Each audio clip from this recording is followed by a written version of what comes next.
అల్లా and యెహోవా ఇద్దరు ఒకటేనా? ఇది నాకు మీరు సేల్స్ పిచ్ ఇస్తున్నారు అనిపిస్తుంది. ఎందుకు అంటే ఈ టాపిక్ మీద కూడా నేను ఇంకో పుస్తకం రాశాను. ఇది నేను ముందే చెప్పలేదు ఆయనకు, ఇవన్నీ నన్ను అడగండి, నేను నా పుస్తకాలు అమ్ముకుంటానని. Please don't get me wrong, అది కాదు నా ఉద్దేశం. I wrote another book, Jehovah Allah ఒకరేనా అన్న పుస్తకం రాశాను. మీకు ఈ ప్రశ్నకు సంబంధించిన లోతైన అధ్యయనం కావాలంటే ఆ పుస్తకం కూడా పంపిస్తాను. అయితే నేను 2001 నుంచి ముస్లింల మధ్య పనిచేస్తూ వచ్చాను. చాలా మా నాన్నగారు ముస్లిం, మా అమ్మ క్యాథలిక్ క్రిస్టియన్. నన్ను ఎప్పుడు ముస్లింగా పెంచలేదు, నేనెప్పుడు క్రిస్టియన్గా కూడా పెరగలేదు. క్యాథలిక్ చర్చిలకు వెళ్ళాము, అక్కడే పేర్లు పెట్టారు. పెరిగిన తర్వాత నేను ప్రభువుని తెలుసుకున్న తర్వాత నేను ఒకరోజు హైదరాబాద్లో నాకు ఒక ముస్లిం మిత్రుడు వచ్చి, నువ్వు క్రీస్తును దేవుడని ఎందుకు నమ్ముతున్నావు, అది తప్పు, మీ బైబిల్ చెడిపోయింది, క్రీస్తు నిజానికి దేవుడు కాదు, ఒక ప్రవక్త మాత్రమే అని చెప్పినప్పుడు నేను ఛాలెంజ్ చేయబడ్డాను. I took it as a challenge to study and I studied, రిగరస్గా చదివాను. నేను ఈ టాపిక్ చదవటం మొదలు పెట్టక ముందు నా జుట్టు నల్లగా ఉండేది. టాపిక్ మొదలు పెట్టిన తర్వాత ఒక 8 నుంచి 10 నెలల తర్వాత అద్దంలో చూసుకుంటే జుట్టు తెల్లగా అయిపోయింది. ఇప్పుడు రంగేసుకున్నా, మీరు పొరపాటు పడకండి. అది కూడా అంటే మా పాప, నువ్వు రంగేసుకో లేకపోతే నిన్ను తాత అని పిలవాల్సి వస్తుంది అని చెప్తే వేసుకున్నా.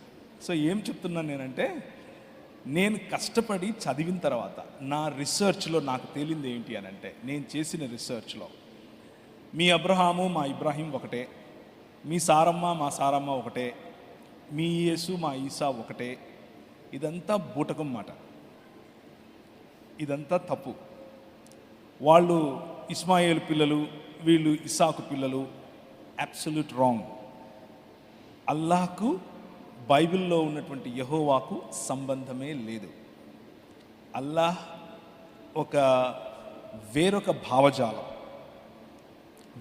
భావజాలానికి సంబంధించినటువంటి దేవుడు. క్రీస్తు అలాగే త్రియేక దేవుడైనటువంటి బైబిల్లో చెప్పబడిన దేవుడు, ఆయనకు పోలిక లేదు, ఎక్కడ లేదు, ఏ గ్రంథంలో లేదు, ఖురాన్లో అస్సలు లేదు. ఖురాన్ అలాగే సిరా అంటే ముహమ్మద్ గారి యొక్క బయోగ్రఫీ చాలా సంవత్సరాలు నేను చదివాను. నేను దాదాపు 24 సంవత్సరాల నుంచి ఈ పనే చేస్తున్నాను, వాళ్ళ మధ్య పని చేస్తున్నాను. కానీ ఈ రెండు ఏమాత్రము ఒకదానికొకటి పొంతన లేనివి. ఆ దేవుడికి ఈ దేవుడికి చాలా వ్యత్యాసం ఉంది. ఆయన వమకరు అల్లాహు అల్లాహు ఖైరుల్ మాకరీన్ అంటారు వాళ్ళు. అంటే మోసగాళ్లకు మోసగాడు అని వాళ్ళ గ్రంథం వాళ్ళ దేవుని గురించి చెప్తుంది. మన గ్రంథం, మనం చదివే 66 పుస్తకాలు ఉన్న బైబిల్ గ్రంథం పరిశుద్ధుడిగా దేవుణ్ణి పరిచయం చేస్తుంది. ఆ గ్రంథంలో ఉన్న దేవుడు సృష్టిలోనికి ఎప్పుడు ఏ విధంగానూ ఆయన రాలేడు అని చెప్తుంది. సృష్టికి సృష్టికర్తకు అంత ఎడమ చూపిస్తుంది. కానీ మనం చదివేటటువంటి గ్రంథం భూమ్యాకాశములు అనేటటువంటి తన భవనాన్ని, తన మందిరాన్ని సృష్టించుకున్నటువంటి సృష్టికర్త అందులోనికి ప్రవేశించి సింహాసనాసీనుడై ఆకాశమును తన సింహాసనముగాను భూమిని తన పాదపీఠముగాను చేసుకున్నాడు అని మనం చదివేటటువంటి గ్రంథం చెప్తుంది. So there is a lot of difference. ఇది వేరు, అది వేరు. హైజాక్ కొంతమంది చేస్తారు కొన్ని కాన్సెప్ట్స్ను. హైజాక్ చేసినప్పుడు ఆ హైజాక్ చేయబడినటువంటి కాన్సెప్ట్ను కొన్ని వందల సంవత్సరాలు మాటికి అదే చెబితే అది సత్యం అనుకుంటారు ప్రజలు. కానీ మీరు అటువంటి తప్పును తప్పుగానే చూడండి.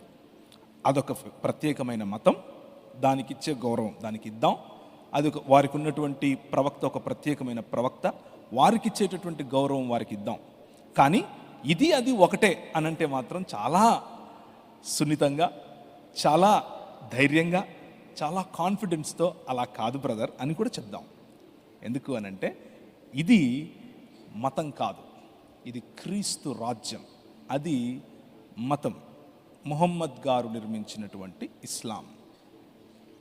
ఇది 66 పుస్తకాలున్న బైబిల్ గ్రంథం ప్రకటించేటటువంటి, పరిచయం చేసేటటువంటి త్రియేక దేవుని యొక్క భావజాలం, సంఘటితమైన ఐక్యత కలిగిన ఒక్క దేవుని యొక్క భావజాలం. అది ఒంటరివాడైన, ప్రేమించలేని, కేవలము జాలి చూపించగల దేవుని యొక్క భావజాలం.